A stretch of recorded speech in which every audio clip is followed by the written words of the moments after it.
Two opposing ballot questions are likely to be in front of Missouri voters this year.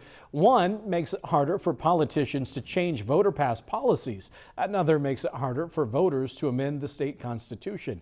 Our Missouri Capitol reporter Hannah Falcon has more. Box by box, these volunteers are moving signed petitions into the Missouri Secretary of State's office, where they'll be tallied and verified. This is what a representative democracy is supposed to look like. Benjamin Singer is one of the founders of Respect Missouri Voters, which turned in more than 367,000 signatures on a citizen petition to make it harder for politicians to change voter-passed policies. The petition's opposition could be sitting right next to it on the ballot. Could it affect Respect Missouri Voters IP amendment? Yes. Moberly Representative Ed Lewis is behind Amendment 4, put on the ballot by Republican lawmakers who say out-of-state interest groups and partisan politics are changing Missouri's constitution. It would make it harder to amend the Missouri Constitution by increasing the number of votes required from a simple majority to a majority in every congressional district.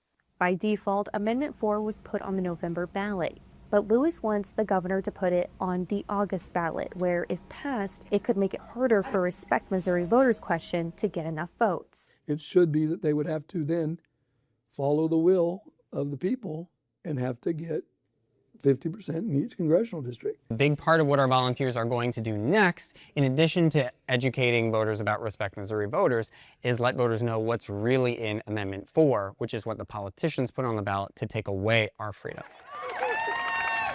Secretary of State Denny Hoskins tells me that his office is working on the first step to verifying Respect Missouri Voters petition right now. His office has until early August to confirm whether or not it'll be on the ballot.